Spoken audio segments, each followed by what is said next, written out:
Bismillah, alhamdulillah, sahabatku.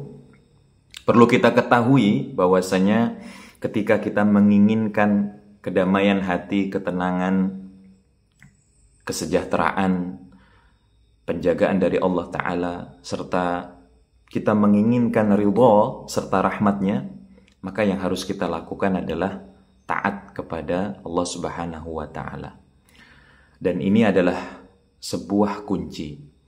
Hendaknya bentuk taat kita kepada Allah Subhanahu wa Ta'ala haruslah sesuai dengan apa-apa yang diajarkan oleh Rasulullah Sallallahu Alaihi Wasallam. Makanya di dalam Al-Quran itu banyak kalimat ati'ullah wa ati'ur rasul. Ati'ullah wa ati'ur rasul. Taati Allah dan taati Rasul.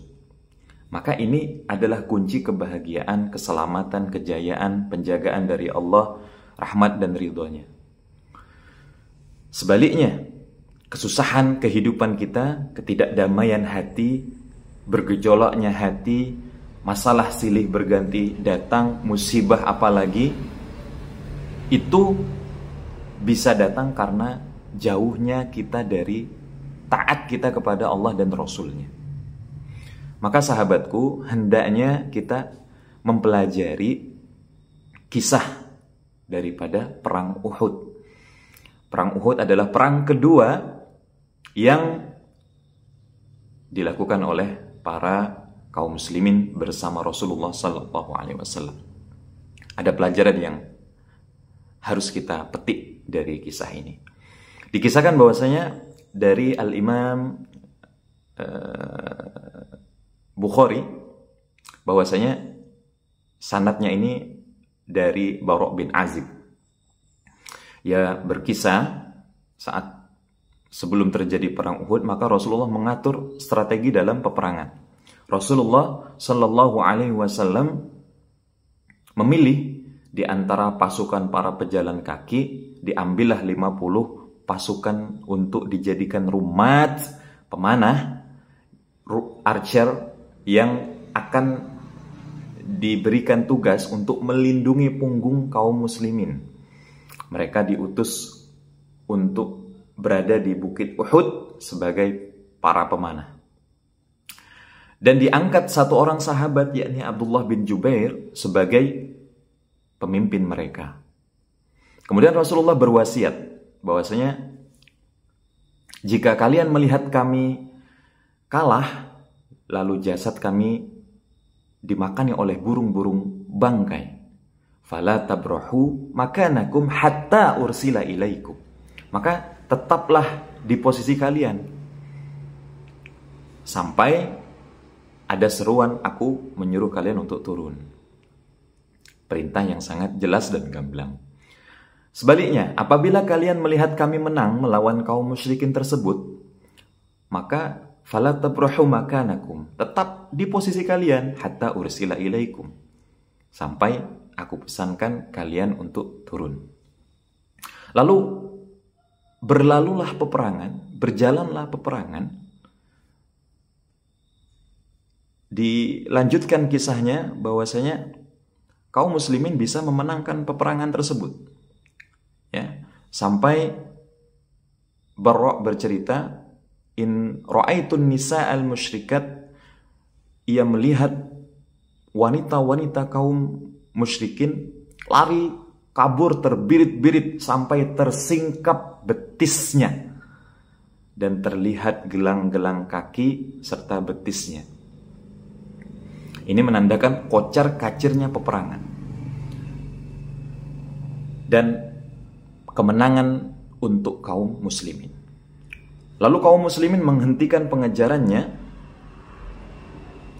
Kemudian kaum muslimin mengambil ghanimah yang ada, yang tersisa di tempat peperangan tersebut.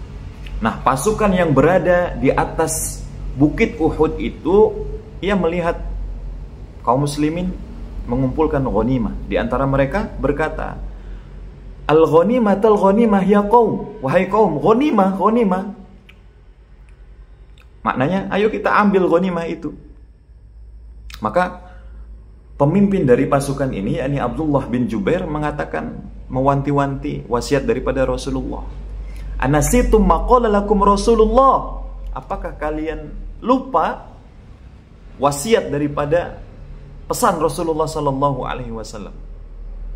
Wallahi, kami akan ambil ghanimah yang ada bersama para pasukan yang mengambil ghanimah. Akhirnya mereka turun.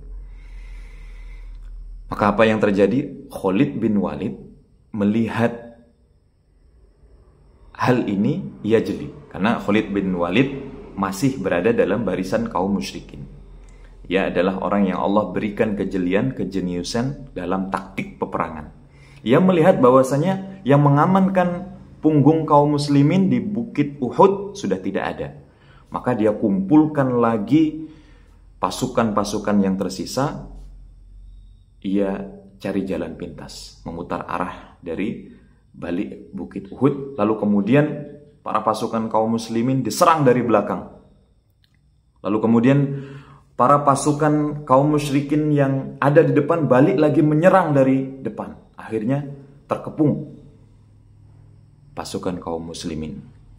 Dan tak ada yang melindungi punggung daripada pasukan kaum muslimin. Sehingga yang terjadi adalah kemenangan yang sudah didapatkan kaum muslimin haruslah terlepas. Sehingga Bara' bercerita, di antara para sahabat yang wafat itu ada 70 sahabat pilihan yang wafat. Dan yang tersisa melindungi punggung Rasulullah SAW itu hanyalah 7 sahabat yang tersisa melindungi punggung Rasulullah Sallallahu Alaihi Wasallam. Maka yang menjadi sebab utama adalah ketidaktaatan mereka terhadap arahan Rasul Sallallahu Alaihi Wasallam. Itu satu arahan Rasul yang mereka langgar, yang mereka ingkari, yang mereka tak taat.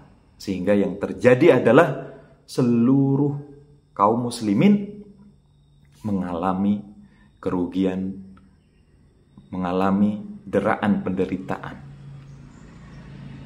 Nah, bayangkan saat ini, di era kita ini, betapa banyak kemaksiatan, betapa banyak arahan Rasul Sallallahu Alaihi Wasallam yang kita langgar dan tidak kita taati.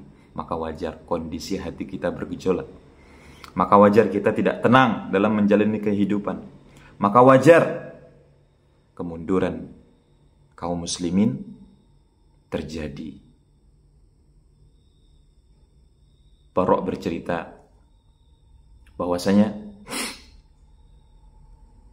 para wanita kaum musyrikin tersebut mereka lari terbirit-birit sampai tersingkap betis mereka. Ia bercerita bahwasanya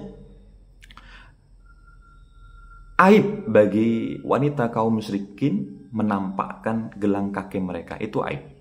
Maka lihat di era ini, para wanita kaum muslimin apa yang mereka tampakkan dari tubuh mereka. Begitu jauh degradasi moral yang terjadi di generasi saat ini. Maka wajar kejatuhan kita, kemunduran kita, ketidaktenangan dalam kehidupan kita itu menjadi sebab utama karena kita tak taat kepada Rasul Sallallahu Alaihi Wasallam. Terakhir, Allah Ta'ala berfirman, Qul in kuntum tuhibbunallah fattabi'uni yuhibbukumullah wa yaghfir lakum dhunubakum. Katakan, wahai Muhammad, jika kalian benar mencintai Allah, maka ikutilah Rasulullah Sallallahu Alaihi Wasallam.